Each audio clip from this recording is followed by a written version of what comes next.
All right, today we're going to be talking about calming the central nervous system.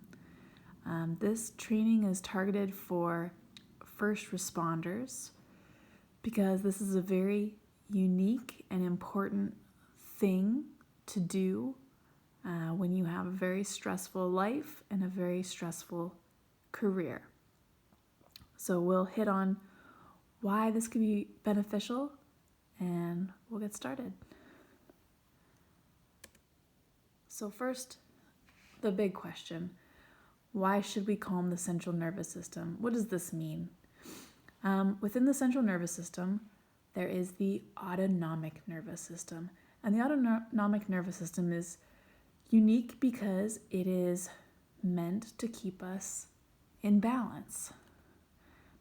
It controls our involuntary actions like heart rate, widening and narrowing of our blood vessels, our blood pressure, the rate of breathing, our respiration, and even our digestion. And our sexual arousal. Things that occur without us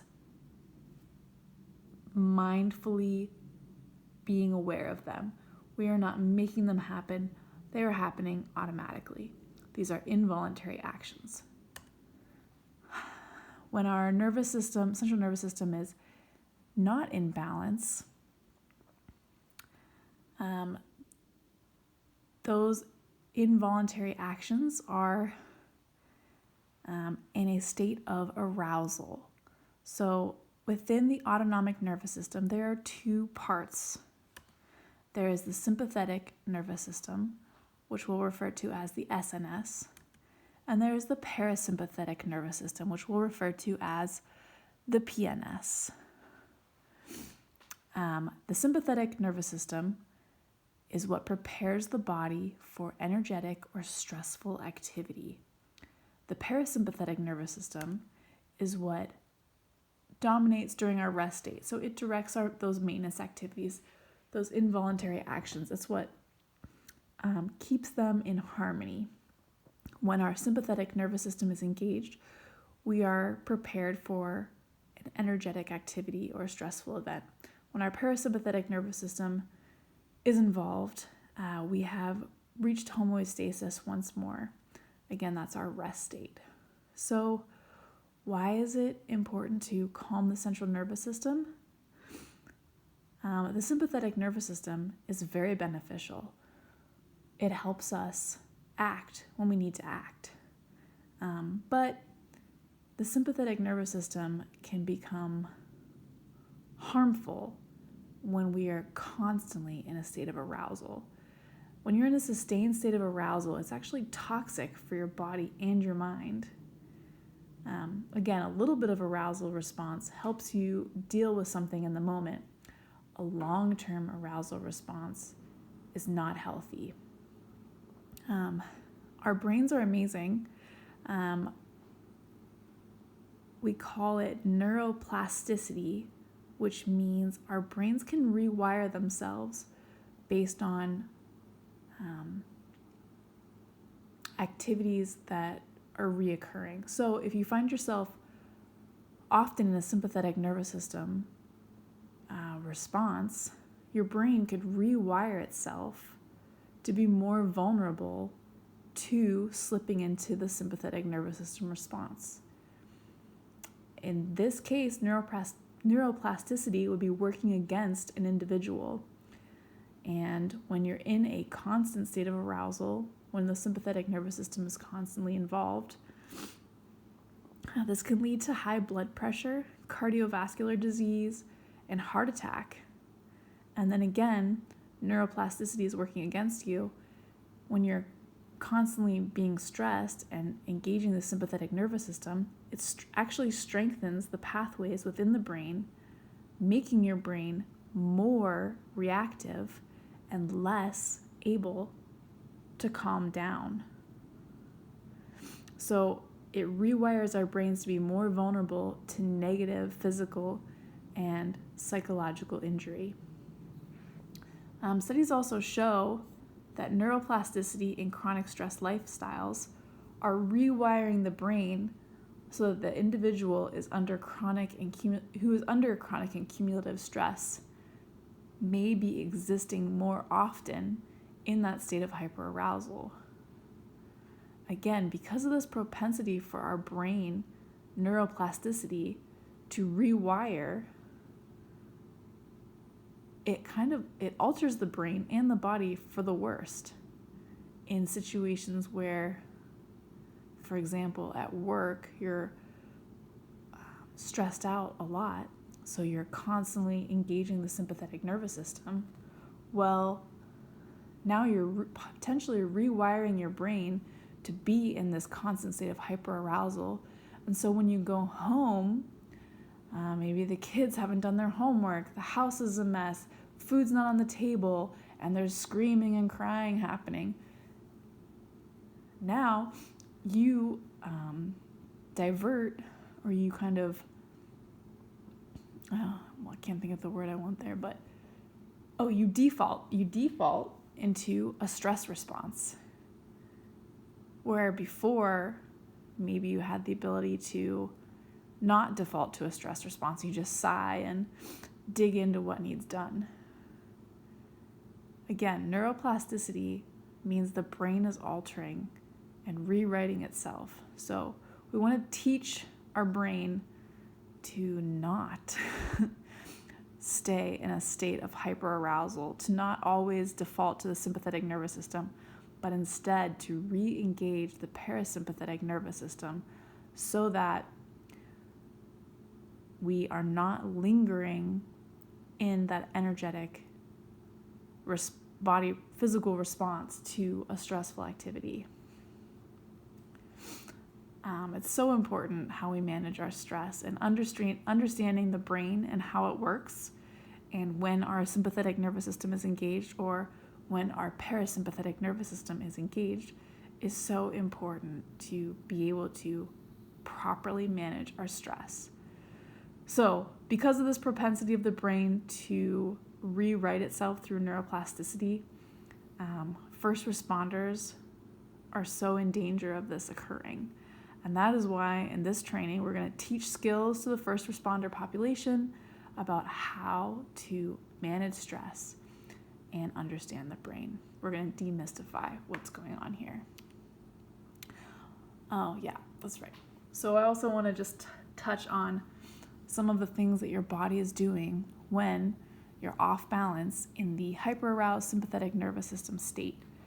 So when the sympathetic nervous system is engaged, your body is experiencing auditory exclusion. Cortisol and epinephrine and norepinephrine are pumped through the body. You could experience a time warp. Your body will sweat. Your bladder will relax.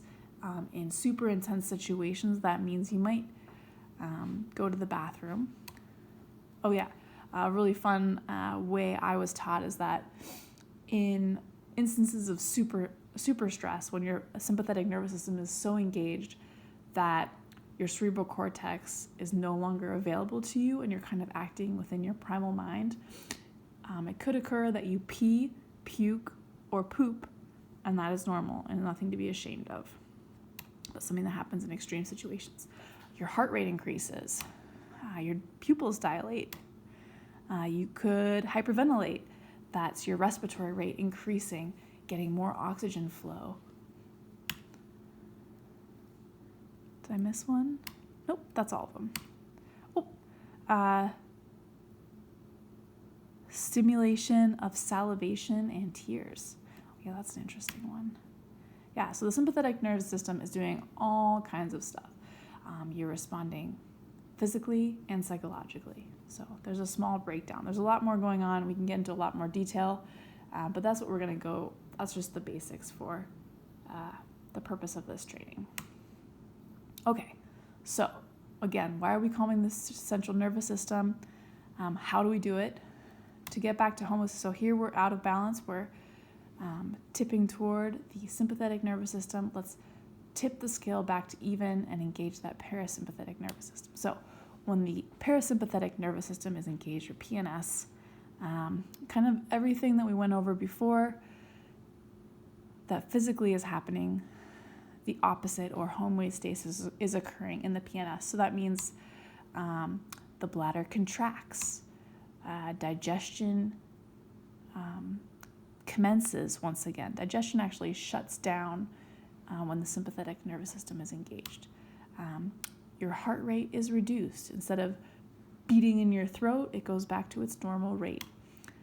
Same with your respiratory rate. Instead of increasing, it goes back to normal. Your pupils would undilate.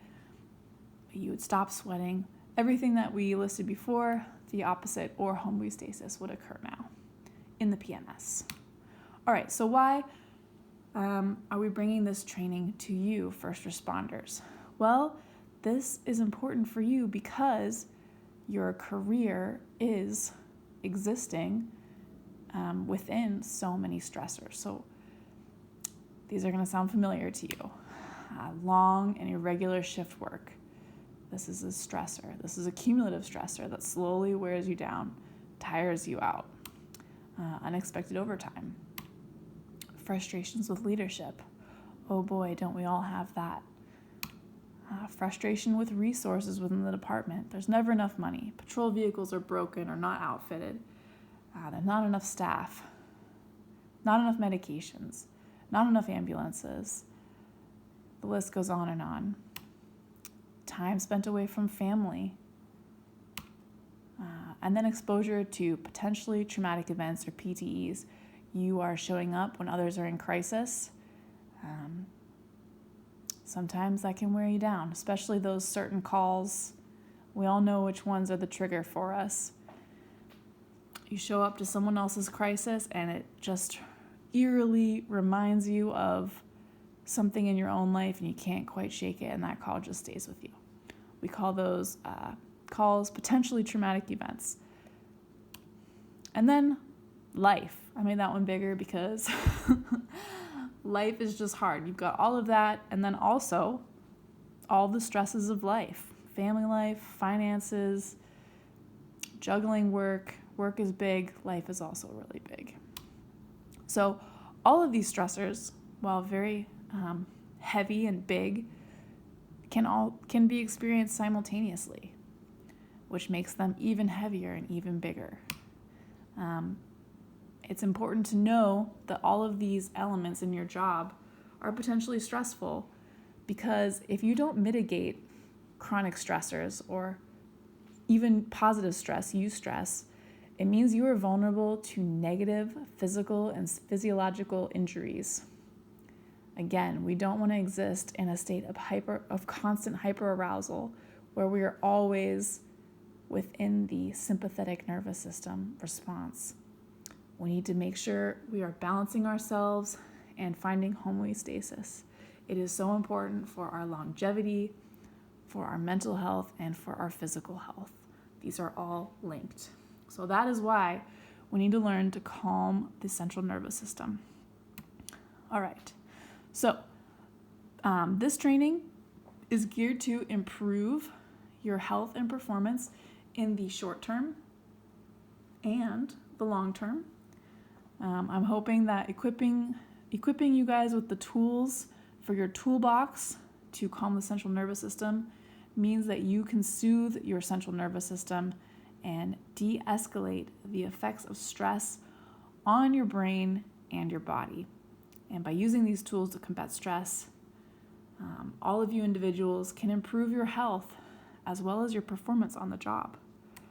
So, short-term goals of this training will be to experience your stress response, basically to be aware of it, to know what is happening in your brain and what is happening in your body. And when you're aware of it, you can take action, use some of these tools we're going to go over today to get yourself calmed down, get your stress meter back to green. Do the things that move you out of red, away from red, and towards green. When we're stressed, we lose our problem-solving abilities. That's not good for work performance. That's not good for performance at home or for putting out those little fires or those big fires. And also stress makes us reactive rather than proactive. So we're not able to solve those problems. We're reacting to everything. So to improve our short-term health and calm our central nervous system, we're going to maintain a better baseline.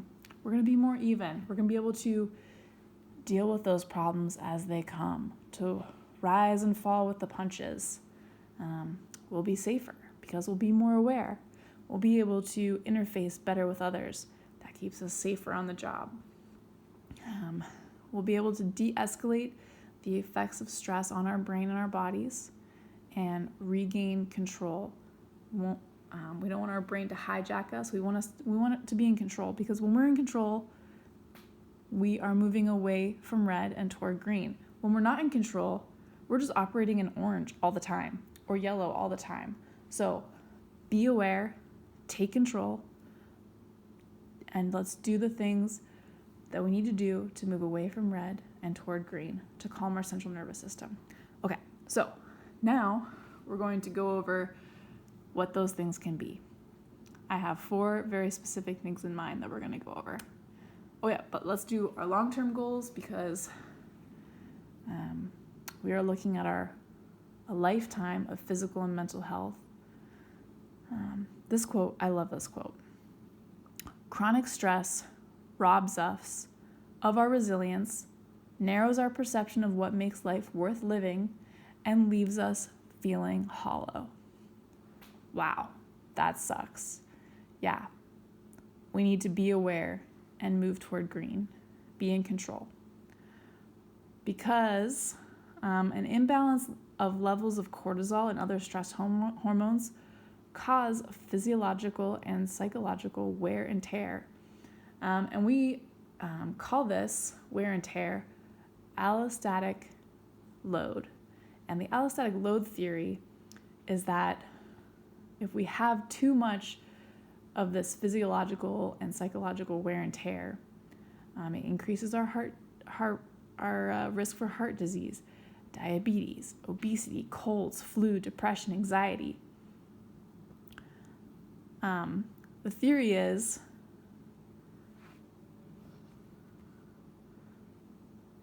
when our allostatic load is high, it changes us for the worst. It predisposes us to be in a chronic state of emergency preparedness, which strengthens the pathways between the amygdala and the hippocampus, so that we're always reacting and becoming more stressed. We're less able to calm down and engage our logical thinking. And that's what we talked about earlier, that negative neuroplasticity. We're more likely to be stressed by things and less likely to logically think them through and calm down. And chronic stress leads to an increase in unhealthy behaviors like overindulging in alcohol, smoking, excessive eating, hostility, and anger toward others. All of these things physically, all of these habits, these unhealthy habits and behaviors, again, affect us physically. So it's just like a vicious circle where we get high blood pressure, a high risk for cardiovascular disease and heart attack. And we're just, again, more reactive to stress, less able to calm down, always existing in that state of hyperarousal. So long-term goal, decrease allostatic load, increase our positive neuroplasticity, rewiring our brain to be calmer in stressful situations, and working toward positive physical effects and controlling our chronic stress so it doesn't rob us of our resilience, and instead tapping into more resilient behavior. So the point of this training is we're going to go over a 5-week strategic plan to identify our stress and engage 4 very specific stress-reducing activities that engage the parasympathetic nervous system. So each week we're going to tackle one of these things, like practicing good sleep hygiene, practicing deep systolic breathing, improving our gut microbiome, and yoga nidra. And by tackling one of these things each week, we are hoping to form some positive habits. Some really interesting research on habit formation has been done in the last 10, 15 years. And what we've learned from this research is that a habit isn't formed just by repetitive activity. It has to be repetitive within context. So it's not about the repetition, it's about context. It's about awareness. It's about identifying something and then acting on what you've identified. So it's a learned automatic response, and it requires context and repetition. So repetition is still a part of it, but repetition within context is important. So we are aiming for a direct environmental cue of a behavior with minimal conscious deliberation. So ideally, at the end of these 5 weeks, you will be able to, within an environment of stress, you'll be able to identify the stressor, identify how you are responding to the stressor within your body, and then use one of these tools, so cueing a behavior, use one of these tools to suppress the sympathetic nervous system response and engage the parasympathetic nervous response without hesitation. We're hoping at the end of 5 weeks that this will be a new behavior with minimal conscious deliberation. So that's our goal with this 5-week training. All right, so let's get into it. We're going to go over each week, and then it's on you to put this into practice. I say don't hesitate, do it tomorrow, start now. Putting it off means you'll always put it off, but let's get into it. So 5 weeks, let's start with week 1. Week 1 is stress self-assessment. So again, we've talked about how stress manifests physically. So it's time to tune in. Let's pay attention to our body and let's pay attention to our mind. Pay attention to the emotions you're experiencing and the physical response of stress within you. So common stress symptoms. Emotionally, you could be experiencing irritability and anger. Maybe you're not eating. You're sleeping like crap. Because you're sleeping like crap, you are always in a fog, in a haze. You're never crystal clear thinking. You're never super present.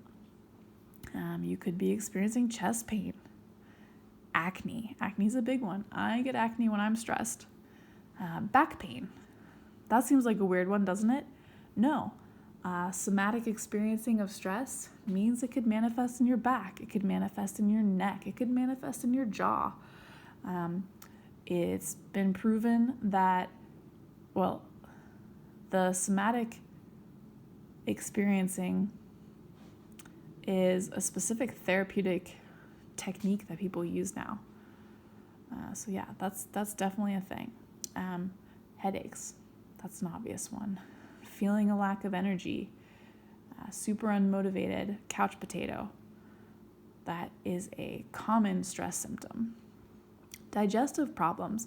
Remember we talked about when the sympathetic nervous system is engaged, digestion actually shuts down. Makes sense you'd have digestive problems. We'll go over later another reason why you could be having digestive problems as a response to stress. And then lack of motivation, lack of energy, those are kind of linked. Other symptoms, you could be withdrawing socially, becoming a little hermit.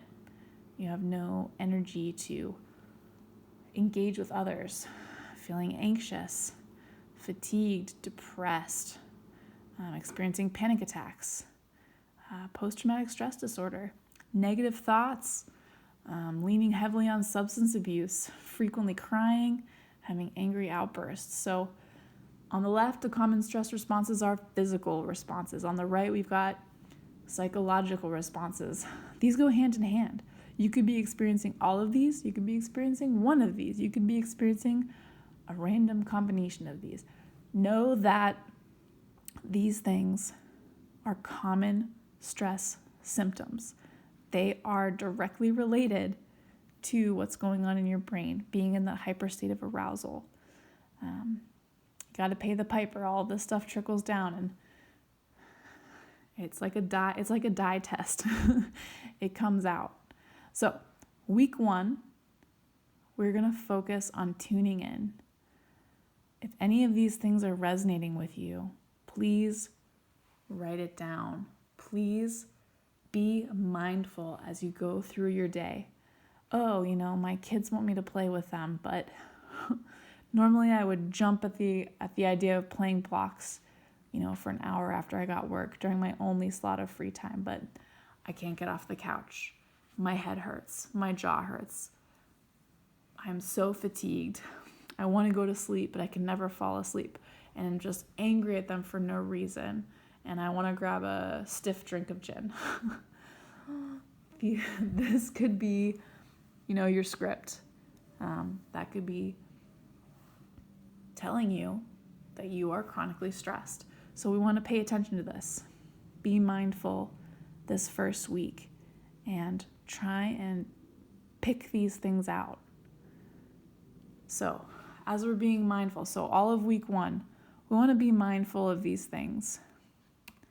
We want to identify them, we want to write them down, and then we want to ruminate on them. So for the whole first week, it's very simple. Just identify when you are feeling physically or psychologically any of those symptoms of stress. So 1, identify it.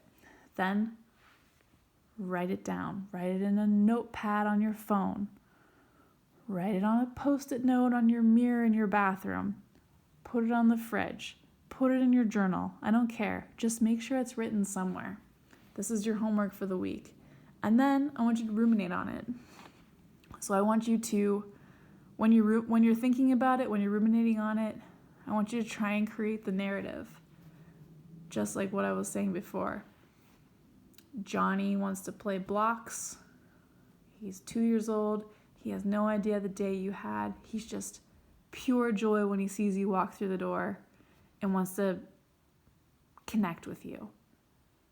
You want to sit on the couch and totally tune off, not talk to your wife, not play with Johnny, not do anything, don't even pet the dog, and just sit down and zone out because your body hurts, you're in a fog, you are depressed, you're angry, you're so fatigued, you're even anxious at the thought of engaging with Johnny because you're worried you're just gonna scream in his face.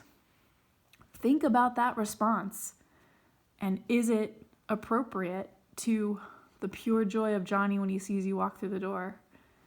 Hopefully you come to the conclusion, no, that's not the appropriate response, and I want to have a much better response in the future. So identify those common stress symptoms, write them down, think about it. Think about your narrative day to day for that first week. And think about and fill yourself with hope for how it can be different. Know that it can be different and it will be different. So that is your job for week 1. That's what I want you to do. Great. Week 1 is over. We've thought about it. We've identified and recorded many examples of how stress is affecting us physically and psychologically. We've got our narrative down. We're full of hope for the future and we're full of excitement of how we're going to act differently. All right, week 2. Weeks 2, 3, 4, and 5, we're going to focus on 4 tried and true tools to combat chronic stress. The first and most obvious and hard, It's the most obvious, and yet it's the hardest to do. Good sleep hygiene. If you're bad at sleep, it's bad. We need to prioritize it. So, it's week 2, but it's our first week of actively engaging in a stress-relieving activity. We're going to focus on prioritizing sleep. Why? Because sleep deprivation slows our response times. It makes us gives us poor judgment. It makes us ineffective at learning. It makes it harder to concentrate. It impairs our memory. It limits our ability to multitask or shift between tasks. And it compromises our situational awareness. All of those things affect job performance, affect safety, affect your ability to watch your brother or sister's back in the field. That's very important. We need to sleep. Too little shut-eye affects our brain function and our emotions, which also make any anxiety that we have worse. Furthermore, sleep deprivation leads to increased isolation and depression and has an enormous impact on our psychological and physical well-being. So, not to scare you, but we need to prioritize sleep. We are going to focus on doing that in week 2. That's all we're going to do. We're going to prioritize sleep. That is your goal for week 2. I wanted to share a really interesting study that I came across during my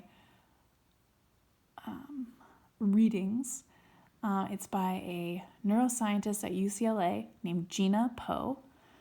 And Gina took 2 groups of rats, we'll call them Group A and Group B, and she exposed all of these rats, Groups A and B, to a tone and then a shock for 1.5 hours.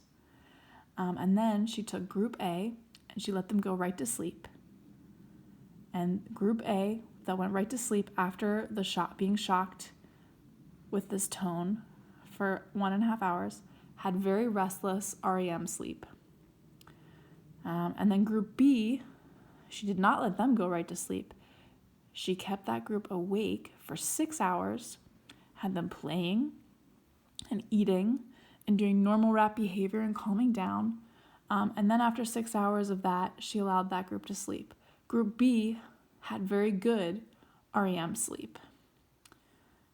The next day, she exposed all of the rats again in a different environment to the same tone, but no shocks. And there was a really interesting response.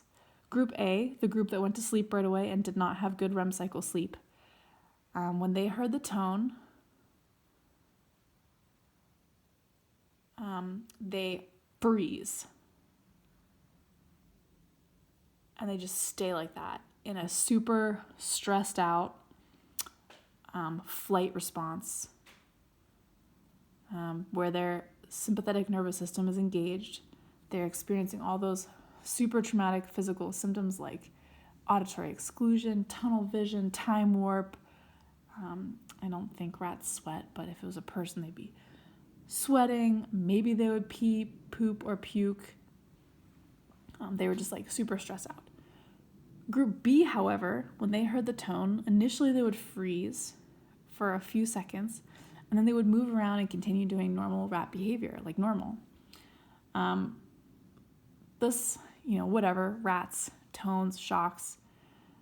The takeaway from Dr. Gina Poe's study is that if you go to sleep right away and don't allow yourself to calm down first, to get out of that hyperaroused state and engage the parasympathetic nervous system, get that good REM cycle sleep, if you don't do that, you are not allowing your mind to disassociate the emotional response from the,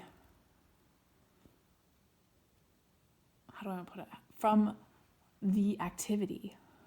Your brain, when you're sleeping, works through all of that so that you can face the next situation that's similar without going into like a state of super stress and shock. So the takeaway is that you should take the time to calm down first before going to sleep after something traumatic happens. Delaying sleep after trauma can lessen the impact of negative experiences. So tell firefighters if they just responded to, and it sounds callous to say, but that dead baby call or something similar, and they get back to the fire hall and it's 2 a.m. and all you want to do is sleep. Actually, the best thing would be take 20 minutes and calm down first. If you can, take even more time, because you need to get that good sleep so that you can heal yourself from that call. Fragmented sleep is almost as though you didn't get sleep. I know that's hard, especially for firefighters and emergency medical professionals that are on call. Big chunks of sleep are so important because we need to get those REM cycles in. Why do we need REM? So much happens during the REM cycle. So much that we're just figuring out, and so much more that we don't even know about. That's probably very important.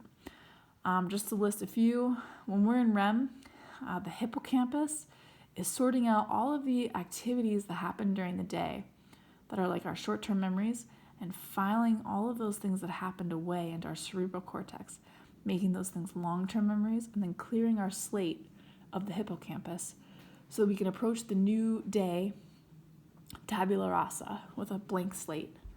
So sleep is very important for memory. Sleep is also important for separating negative emotional reactions from events that occurred, therefore helping us prevent PTSD and other trauma. We learned that from Gina Poe's study. Also, the brain is actively flushing out cellular waste as we're sleeping, which is good for brain health. So, sleep is essential for health, immunity, memory, and our well-being. We know when we wake up, we think differently about a problem or a person. The common phrase, let me sleep on it, comes to mind.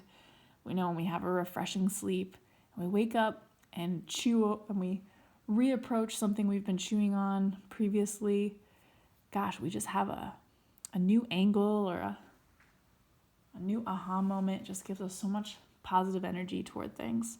We wake up thinking about it differently.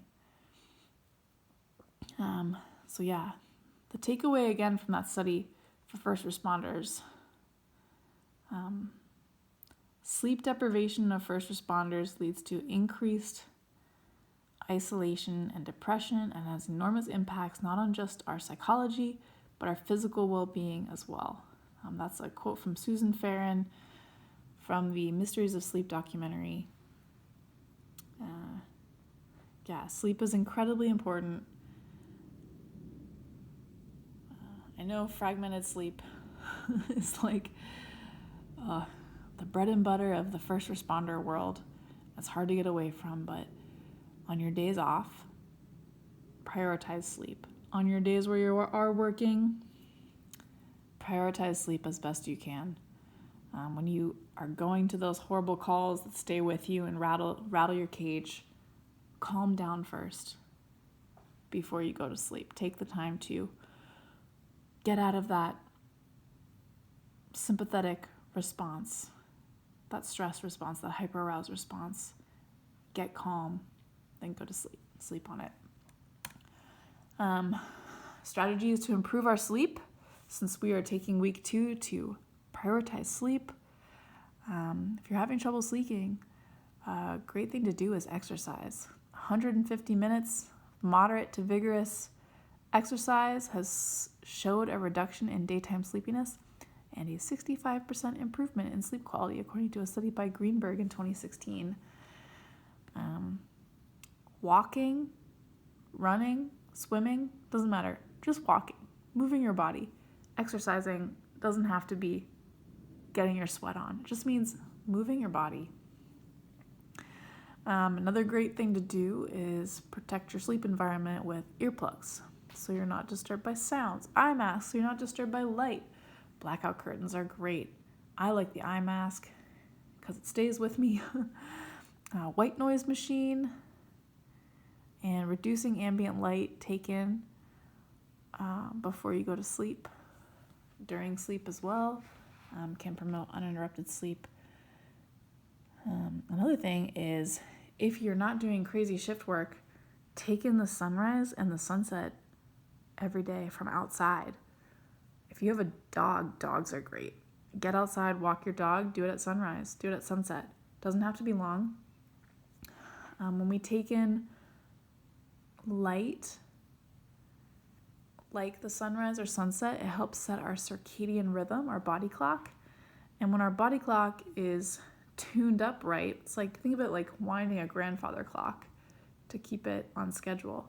When we take in those sunrises and sunsets, we're winding the grandfather clock of our circadian rhythm, and that is what tells us, or that's how your brain knows when to release melatonin to prepare you for sleep at night. So it helps your body clock stay regulated.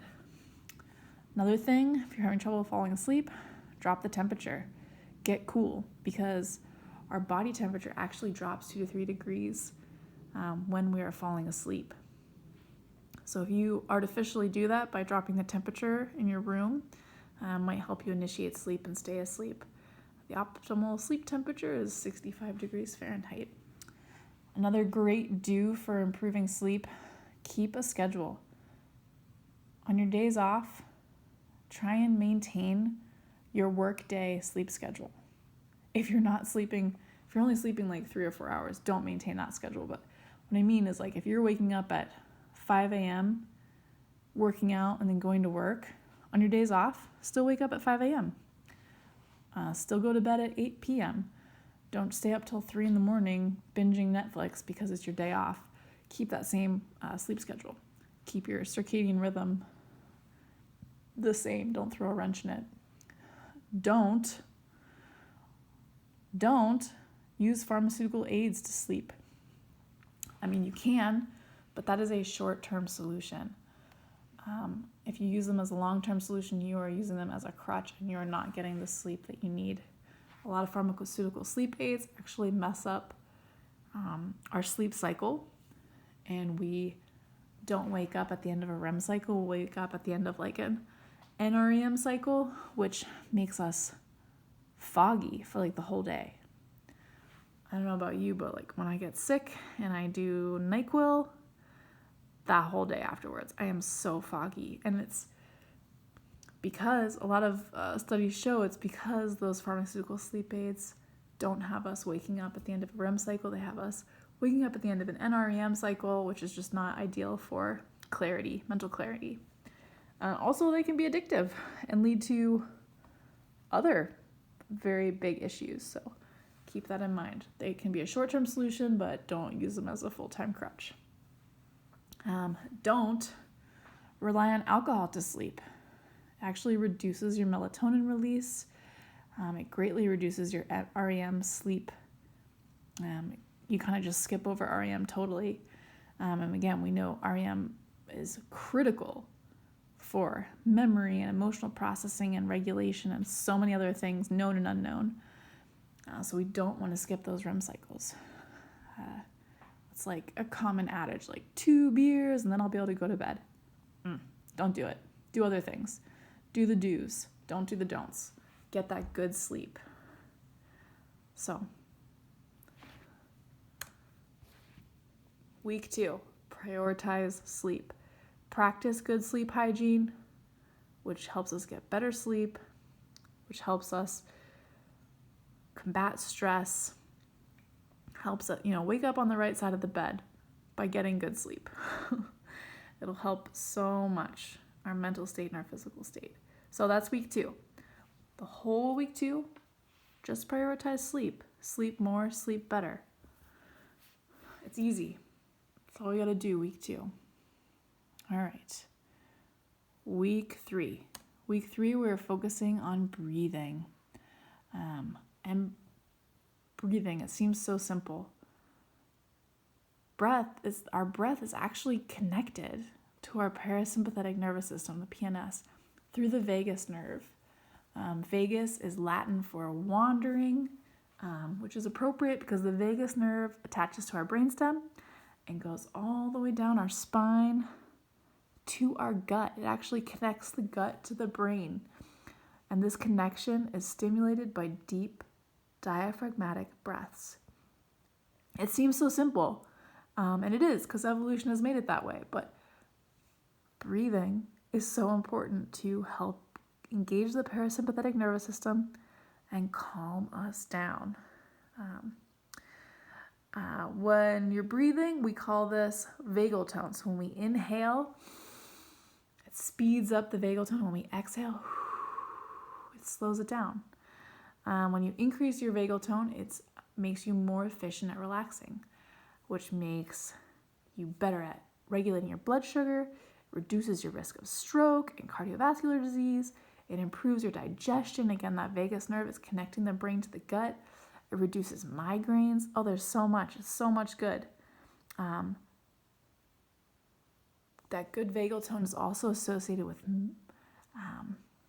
better mood, coping with stress, which is the main reason why we are focusing on it on week 3.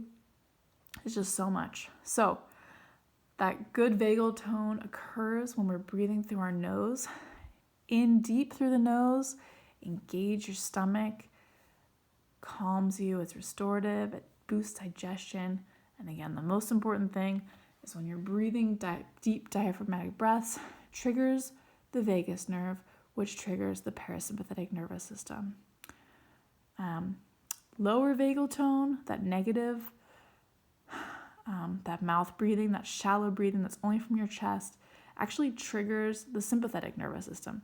Remember when we did our little guy on the scale and he was slanted toward the sympathetic nervous system, one of those physical response was hyperventilating, that increased respiratory rate. Like, that's a shallow upper chest breath that actually engages the stress response, the sympathetic nervous system within the brain.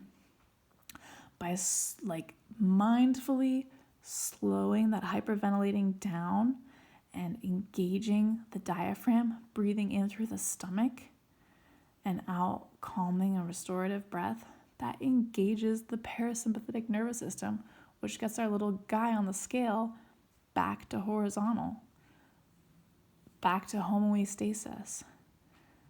It's amazing. So yeah, that lower vagal tone is associated with mood instability, depression, diabetes, chronic fatigue syndrome, cognitive impairment, chronic inflammation, cardiovascular disease. The list can go on and on. So we want to train our body to handle amounts of stress from a composed place.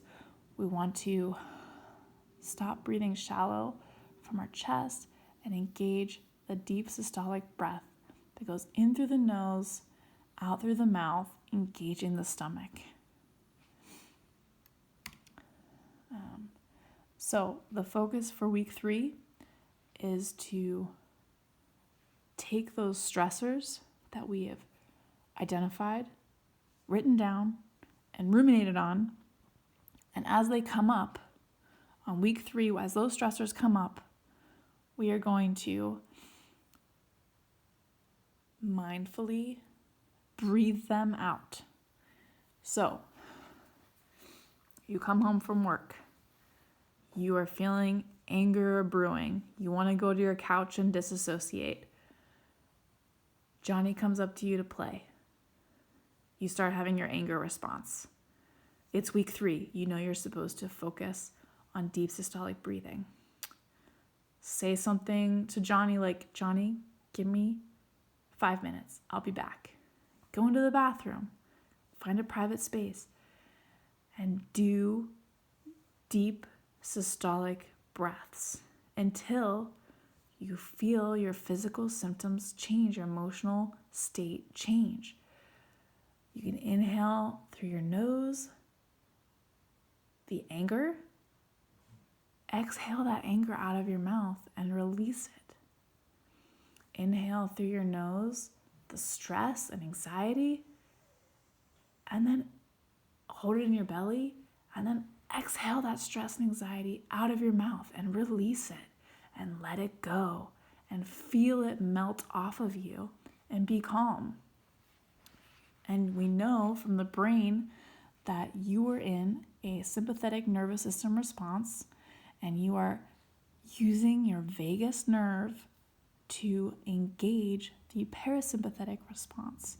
It's that scientific. It doesn't have to be about emotionality. It's brain science. Breathe in through your nose, out through your mouth, as long as it takes to calm yourself down. Then you can go back out and talk to Johnny about playing with blocks for 5 minutes or 10 minutes, or doing something else that you'll both enjoy. Or you can calmly tell him no, but don't talk to Johnny from your sympathetic response. Talk to Johnny from your parasympathetic response, where you can problem solve and you can approach him in a state of calm. So that is what we're doing week 3. We've already identified, we've done our homework week 1. In week 3, as those points that you've identified come up, focus on breathing them out. All right, and I don't have time to do this little video here, but I'm going to send this link home with all of you, and I want you to watch this little video. It just tells you even more detail on the brain science behind the vagus nerve and how the power of breathing is engaging your parasympathetic response. If you're a science nerd and you hate emotions and you want more reason why this works, this is a great video for you. But for now, we're going to skip it because we're running out of time. Okay, week 4, we're going to focus on the gut microbiome. So we've already talked about the vagus nerve connecting our brain and our gut. So maybe you guys can answer this question. Where is 90% of serotonin made? That's right, it is made in your gut. Gut health is vitally important to your mental health and your physical health. The gut microbiome is amazing, and the gut and the brain are connected. Again, they're connected through the vagus nerve. A few things here. So, what else does the gut microbiome do besides make 90% of the body's serotonin? It produces other neurotransmitters. Another one is gamma aminobutyric acid, which helps control feelings of fear and anxiety. So we're starting to learn more about what is happening in our gut and how that healthy gut helps us tap into that parasympathetic nervous system. So gamma aminobutyric acid is just another one of those things. So serotonin, super important to the body. Other neurotransmitters also help feelings of fear and anxiety. Probiotics help improve our gut microbiome and help maximize the serotonin creation and this other neurotransmitter that I just talked about, gamma aminobutyric acid, be made. So taking a probiotic is what we're going to focus on week 4, or eating fermented foods.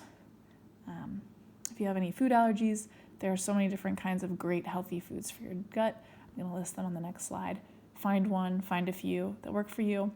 Week 4 is about focusing on nourishing that healthy gut microbiome.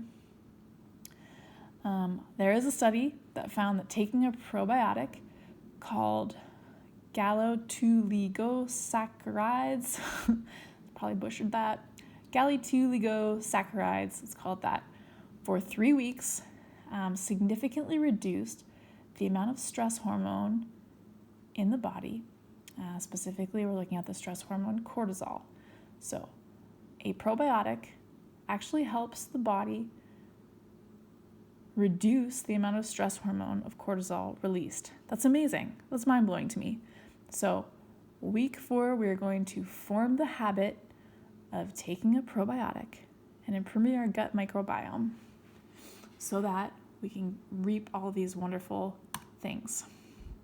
So for week 4, take a probiotic or some of these other gut-brain beneficial foods. So we got omega-3 fatty acids, we got examples here, oily fish, I think grass-fed beef, olive oil, avocado. All of these omega-3 high-fat foods increase the good bacteria in the gut to reduce the risk of brain disorders and promote all of the great benefits of a healthy gut microbiome. Fermented foods, yogurt, kefir, sauerkraut, cheese. They also are shown to alter brain activity. Again, we know this because the healthy gut is connected to the brain through the vagus nerve. High fiber foods are really good for your gut to clean it out, to push everything through, keep it moving. High fiber foods shown to reduce stress hormones in humans. Polyphenol rich foods, cocoa, green tea, olive oil, coffee. It's got to be happy to hear for all you coffee lovers. These contain polyphenols, which increase healthy gut bacteria and improve cognition. Cool. And then tryptophan-rich foods, turkey, eggs, cheese. These amino acids are converted into neurotransmitter serotonin. Amazing, right? So cool. So yeah, week 4, eat fermented foods or take a probiotic. And ideally, again, we saw from that study, taking a probiotic for up to 3 weeks will help you reap the benefits. But for the benefits of this program, form the habit. In week 4, focus on forming the habit and then continue that habit so you can really reap the benefits. Do it forever. Do it more than 3 weeks. But week 4, we are mindfully forming this habit. All right. Our final tool for our toolbox to combat chronic stress, to work against negative neuroplasticity, Yoga Nidra. This is something I've learned about recently. In my own life, it has been very helpful. In my husband's life, it has been extremely helpful. He is a police officer with the National Park Service. He just celebrated his 10th year anniversary, and wow, 10 years of chronic stress basically is what that means. But he has been using Yoga Nidra to help engage his parasympathetic nervous system, and we have seen it help him maintain his cool. Helps him keep cool. It's a tool that helps him calm down before going to sleep. It's been amazing. I just can't say enough great stuff about Yoga Nidra. So, what is Yoga Nidra? It is a unique form of meditation,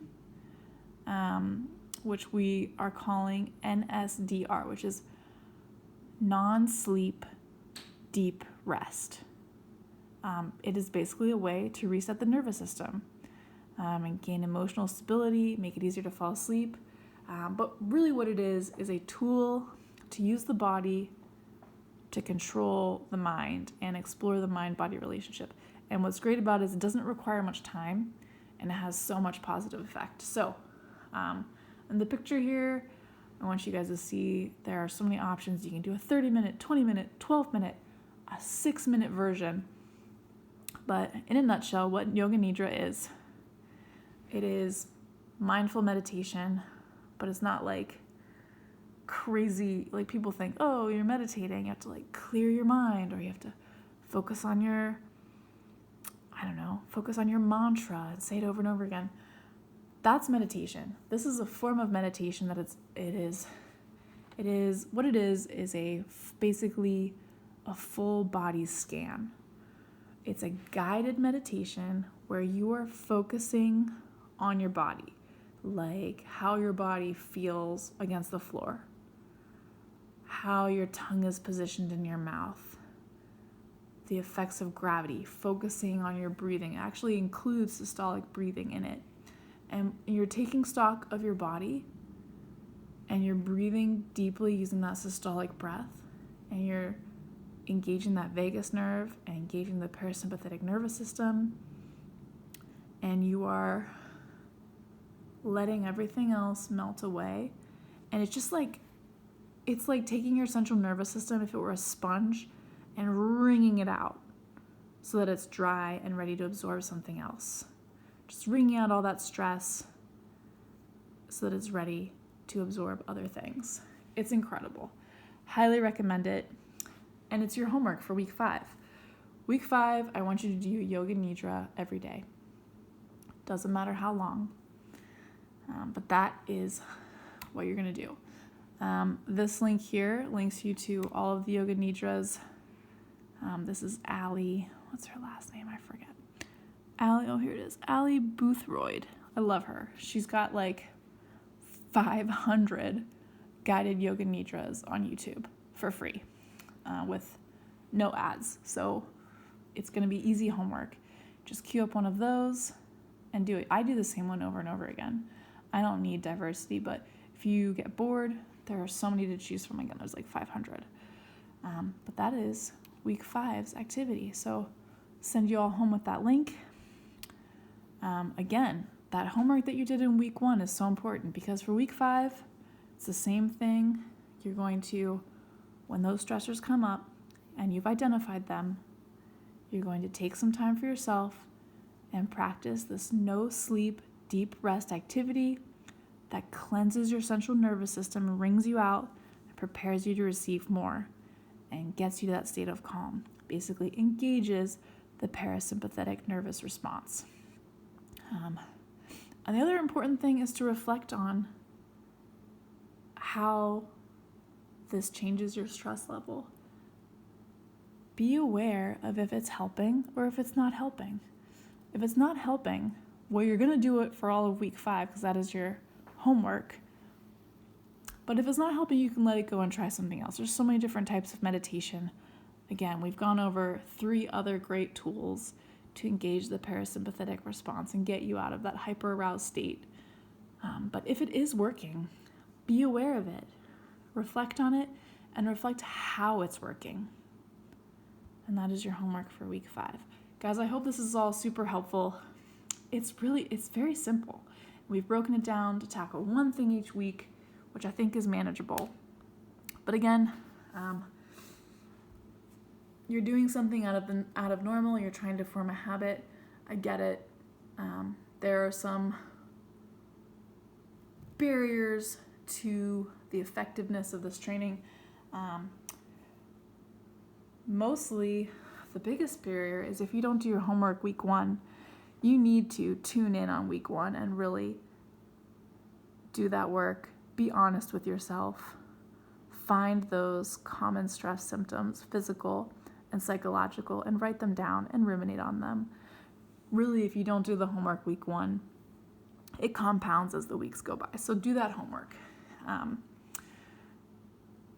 And then, of course, forming a habit within context of these specific environmental stressors that you guys are dealing with as first responders.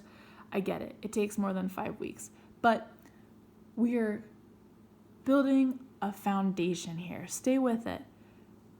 Be positive. Be hopeful. Be optimistic. Use that positive energy and stay with it. Do the homework with a buddy these first 5 weeks and keep with it. Again, we're just building a foundation. Everything's not going to change overnight. That's why we're focusing on one thing a week to build this platform, to build this long-term habit. Keep reassessing yourself. Go back to week 2, please.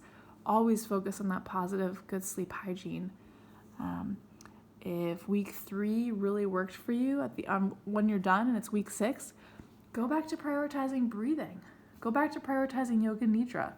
Go back to, eating a little bit of fermented food every day. Keep reassessing. Be aware of what's working and what's not working, because we're all different. And again, for week 4, the healthy gut microbiome, I get it. You're not going to feel the effects of probiotics for at least 3 weeks, but we're working on building a foundation of a good habit. So for that week, focus on doing it and then keep doing it. other impacts of the training's effectiveness.